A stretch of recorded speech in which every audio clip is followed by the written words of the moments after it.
Hey everybody, this is Captain Frugal reporting for duty, giving you my weekly comic book review. So sit back and enjoy. Captain Frugal, telling the truth. Strumming chords, uncovering groove. Comic panels, game reviews. Rocking riffs and six-string blues.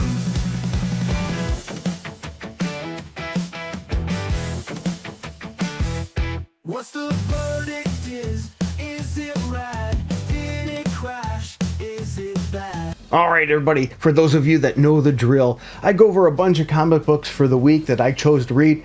Now I didn't have time to read everything, so if I missed something you think I should have read, let me know in the comments below. Also, you may disagree with me on some of my choices. If that's the case, that's alright. Let me know below. Let's just try to keep it civil. My goal is to bring back the old schoolyard days, where we would be in discussing what hero could beat who or what comic book was good and not. And I come armed with my trusty notes, so you'll hear the paper rattle because I do it a little bit old school. I do my grading on a scale of 0 through 10, 7 being average as a 70%. So I'm using schoolyard grading. But that's not all. I also use the League of Comics Geeks to give you other people's views as well as a brief overview of the comic book as well. So let's jump right in. Welcome back everybody to the virtual comic shop, if you will, where we get together and we talk about comic books and, in the comic book space, if you will. Please feel free to share your thoughts and comments below about the comic books and other things that we dip into. So first, I want to start with talking about Green Arrow, number 27. If you hear some pauses, things, allergies have been kicking my butt lately, so apologize for that. So Green Arrow number 27 has 231 ratings with a 4.4 score on League of Comics Geeks, and I gave the book a 7.4. Pretty darn good score. That rhymed. Writers Chris Condon, artist is Osvaldo Pasadena. Yeah, I butchered that.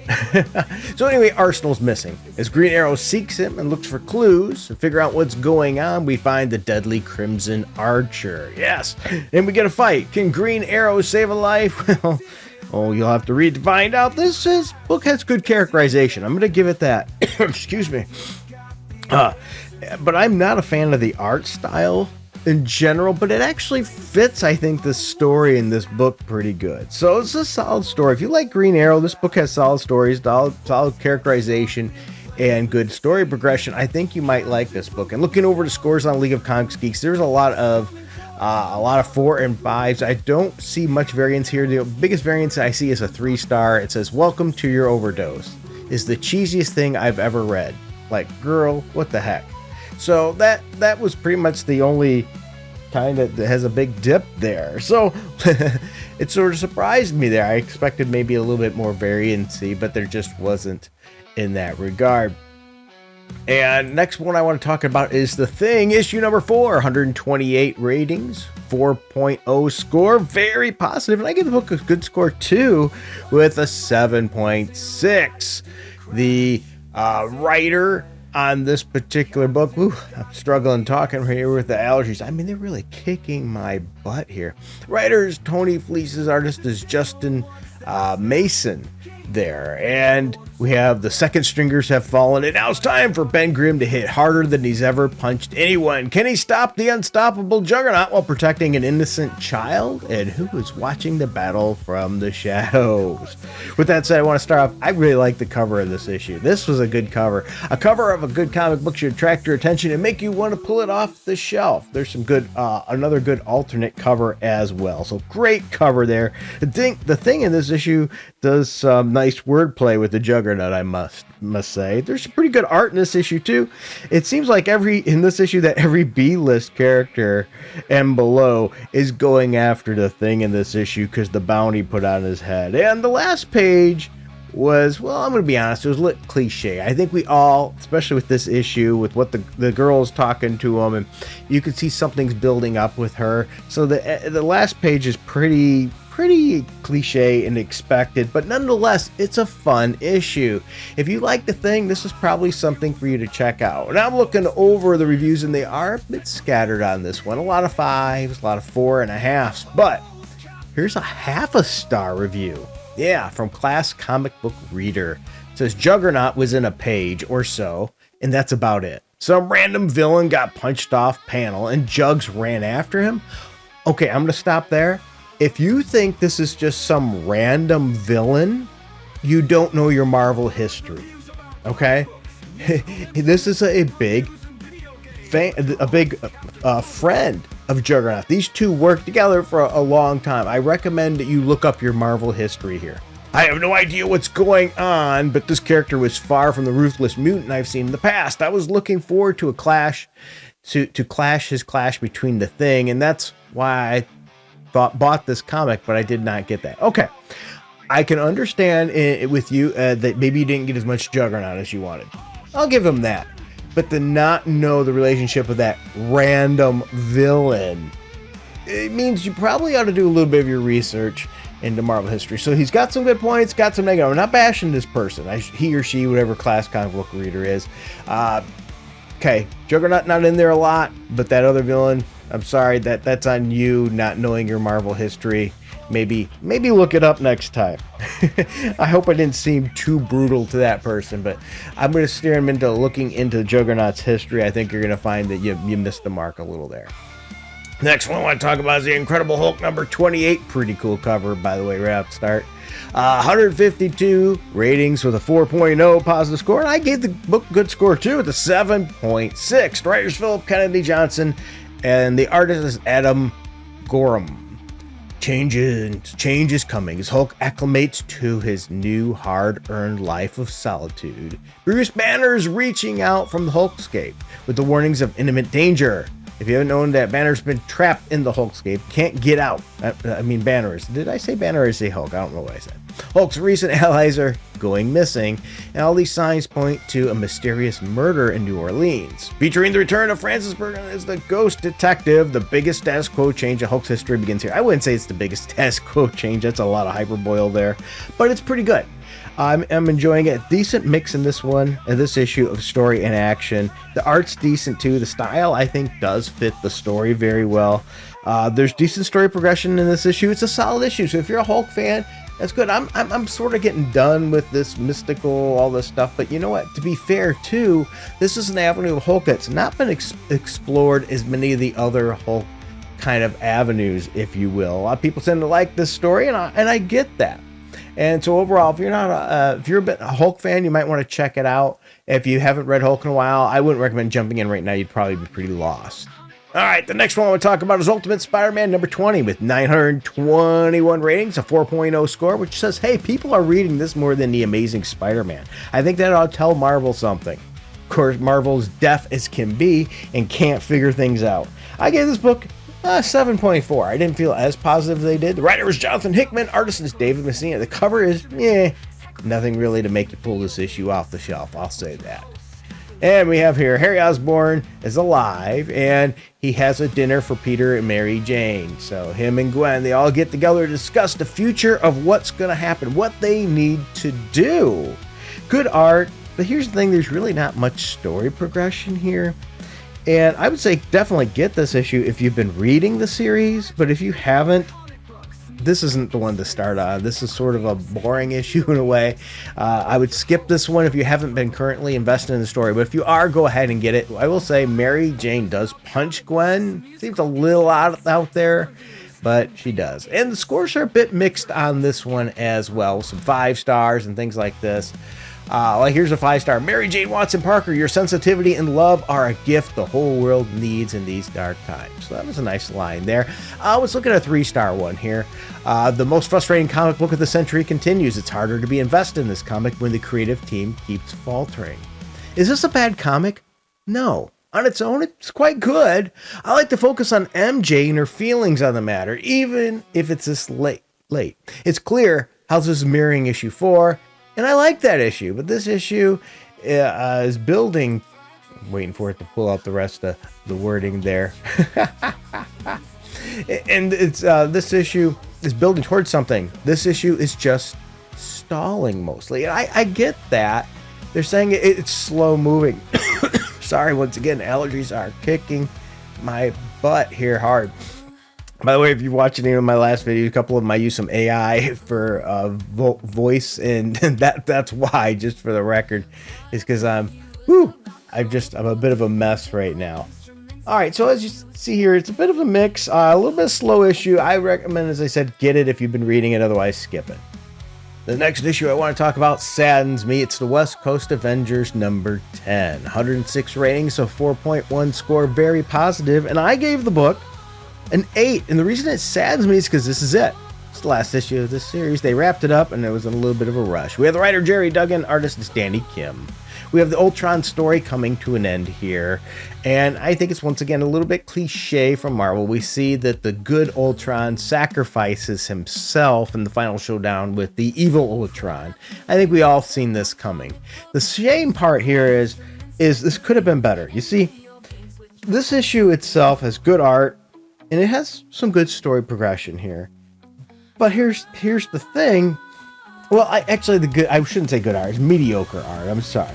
This issue would have been had much more impact to the readers if maybe this particular storyline and this event happened with the Ultron sacrificing himself happened 10 issues from now. Because we did not get much time to get invested in this character. We didn't see this character do much to be a hero, to be part of the team. It was rushed. And this is the part of the problem with Marvel not giving comics a chance. They just cut it off right at the kneecaps here with this 10-issue idea. So we really didn't get to have any feelings for this new Ultron trying to be good. I mean, we could have seen him trying to do good, maybe faltering, doing some great actions and things. But no, we went from, well, people don't trust him, to he sacrifices himself.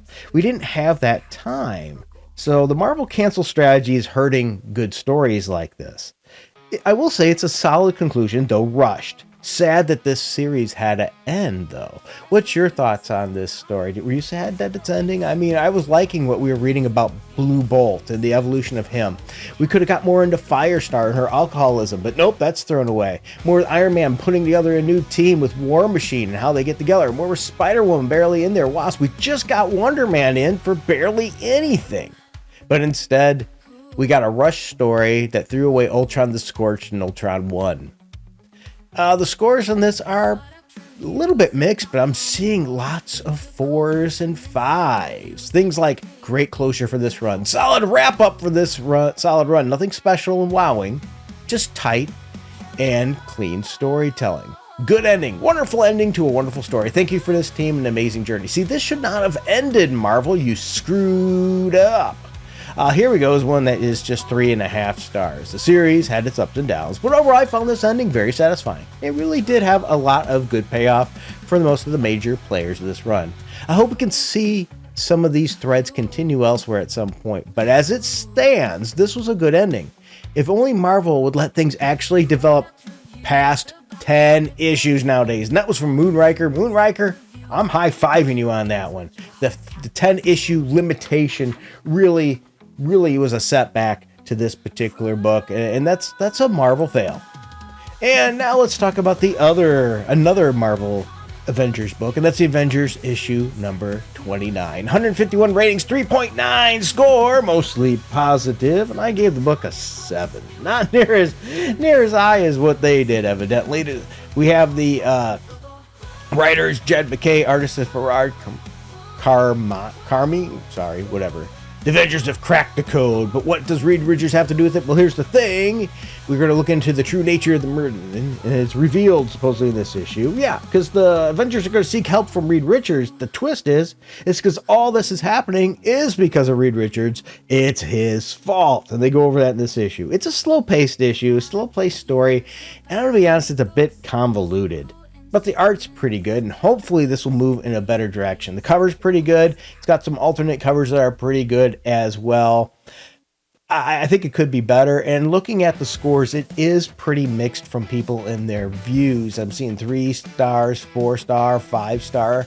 I'm pretty much all over the place, so let's just hit a little bit of them. Here we have a 2.5 star. I see Tony in 2 places at once. I hate when Marvel totally ignores continuity.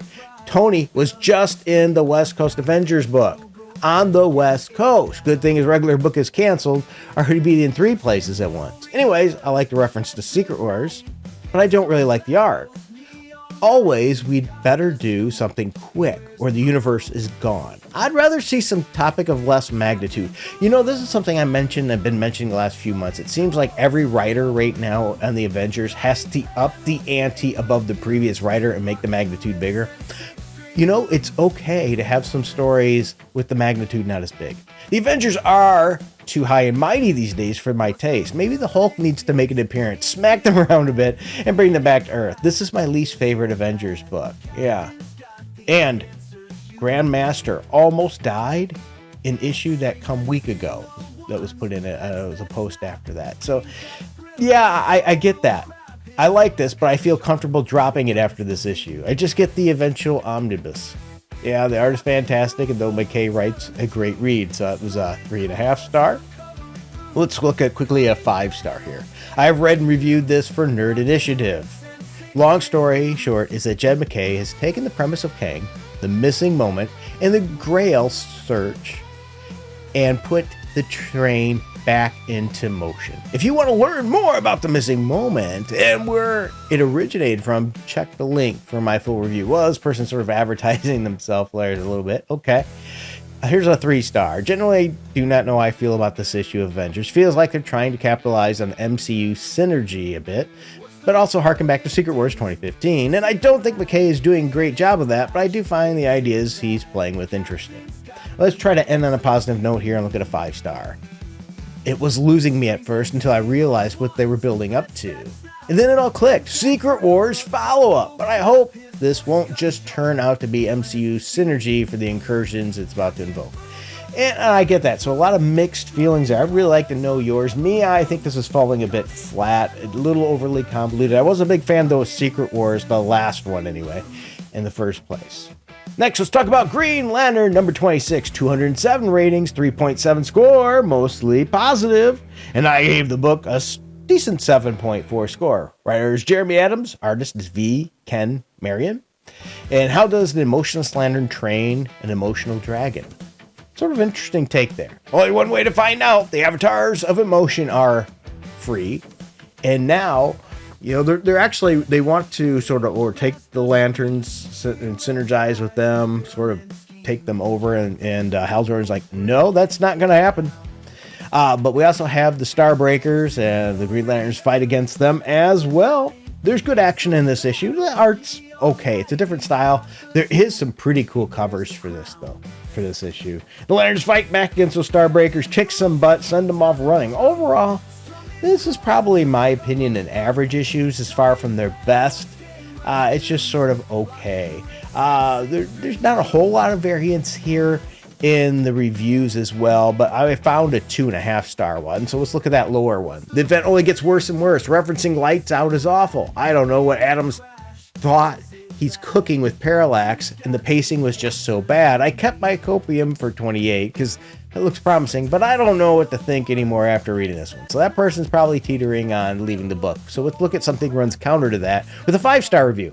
I don't know why everyone's complaining about there is so much happening in this run. This is literally one of the best ones. Then they try new things. Okay. And let's go with one right in the middle of those two. This run is at its best when it doesn't focus on Jordan. I wonder why. I disagree. It's at best when we focus on Hal Jordan. The best Green Lantern there is. Fight me, bro. Who is the best Green Lantern? What's your opinion there? I do. I'm a Hal Jordan fan, but I'm old. So, and I like a lot of these other ones and some of the new ones and things too. Speaking of liking things, let's talk about Superman issue 29 with 525 ratings, a 4.3 score, and I gave this book a 9. I don't give out those a lot. I really like this book. Writers Joshua Williamson, artist Dan Mora. The cover of this book was great. I'm sorry, but that cover was good. There's some alternate covers, but this one, in my opinion, was the best one. It just, when you see that, you're like, ooh, crap's going down. I want to check this out. Superman and an impossible ally search for the future for the lost legion of superheroes. Yeah, he's going to be with Superman Prime, but will that last long? Well, you've got to see, because we're going to have Darkseid's absolute legion here. And boy, this is, as I said, it's a great cover. It grabs your attention. That's how a cover should be done. This issue is very meta, though. A lot of meta-ness in this issue. The search for Booster Gold begins here, and they find Booster Gold. If you're a Booster Gold fan, I think we don't get enough Booster Gold. Definitely you'll see him in this issue, and it's sort of interesting banners like, well, you know, how long has he been gone? And nobody noticed I'm gone? Good art in this issue. Good characterization in this issue. Good action. Good story. Good pacing. If you're not reading Superman, start checking it out, I think. I know it might be a little convoluted at this point to jump in because it's not the beginning of a story arc, but maybe go back and get it because it's been a good series. I think you're missing out. And let's finish up today with Justice League Unlimited, number 10. Yeah, sorry about all those beeps there. 416 ratings, 3.9, mostly positive score. I gave the book an 8.7, another good score here. And that, considering that's a lot, considering the writer is Mark Waid, and I think he's a dickbag. I mean, you have artist Dan Mora. Now, the cover is okay. There is some much better open order covers. One with Supergirl and Wonder Woman on it. That's good. Another one with Plastic Man that I think is pretty good as well. So there's some pretty good stuff here. We have the Quantum Quorum of Time Traveler Refugees has issued a warning to the Justice League. Yeah, we get that guy coming back from not just Superman, but in this book too. Apocalypse is coming. Yeah. So what's going on? What's happening? How the League gonna prepare for this? Does this have links to Justice League Red with Red Tornado? I recommend checking it out. It's an interesting story, good art, and fun characterization. We get to see a good use of superhero powers, like Metamorpho using his powers in a way I don't think we've ever seen him use them before. The big three, you know, Batman, Wonder Woman, and Superman are having issues. They have a disagreement. We get to see some of that. It makes sense. It was a really good characterization of the views on the situation. Really, this is a solid issue. I enjoyed this. Justice League Unlimited does a good job, just like we said with the scene with the cartoon series, where you had the main character, sure, but they start focusing on the other characters that don't get as much attention. I really like that, to get to see those characters, because, boy, we see a lot in this issue.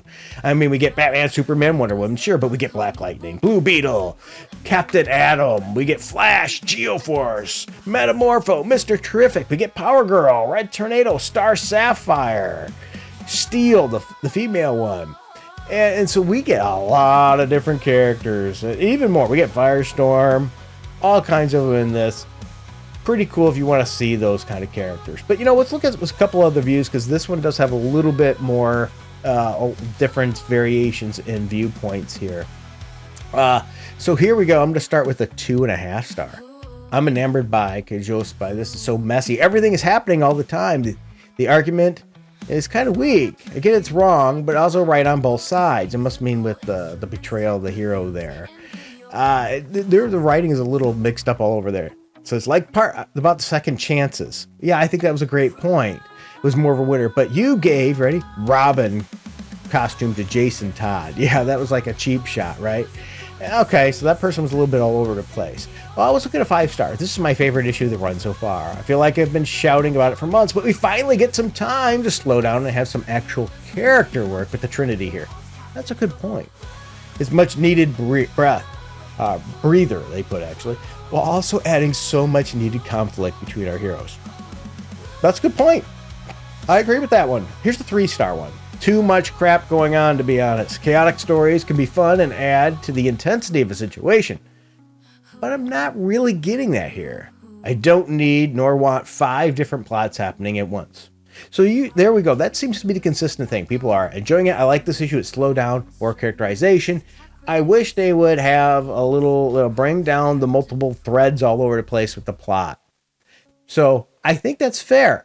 I think that's very fitting. What would you want to see in your Justice League Unlimited? Do you want it maybe scaled back a little bit, get focused on 1, maybe 2 storylines?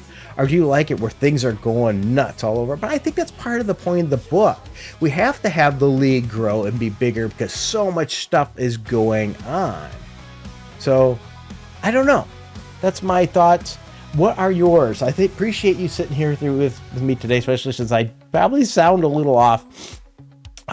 You know, it seems like a lot of YouTubers in the comic space are arguing and fighting. For example, like for some reason, your boy Zach, whatever he goes under, diversity in comics, comics matter, whatever the flavor of the day is going gung-ho against thinking critical or any comic book YouTuber that saying negative things about comic books. Why can I not have the perspective? I don't know why your mood has changed, which is rather funny considering his whole thing starting was complaining that comic books were on a bad path and all this stuff. But now all of a sudden he's kissing butt to all these people that are writing comics. Oh, they're great. Like he was like, hey, there's at least 6 good comic books a month. If all these comic books are coming out and you can only find 6 good ones, maybe there is a problem. Now, I think there was more than 6 good ones, and my goal isn't to bash him here. Don't take it that way. My thought is what's going on here? Maybe we need to pray for this guy. It seems like he needs some help. I think cheese is sliding off the cracker or something like that. And then meanwhile, too, I don't think we need to be always negative. I do like to see some more positivity. So thinking critical, maybe try to pull out a little bit more positive if you can. But hey, if this is what you see, I think you both should share your voices. And that's what's great in these virtual comic book room discussions, right? We're at the comic shop. Who are you watching? Who do you think gives you good comic book info? I like England Teen and all of them in that group. I think they're a good mix of all over fun people. Not just because they invite me to be on there. They're great. And by the way, I haven't been avoiding them. It's just my life has been wow. Okay, crazy twists and turns. When I can get time, I'd love to join and be with them again sometime. All right, everybody, thank you for your time. Go bless somebody. Until next time, keep it frugal.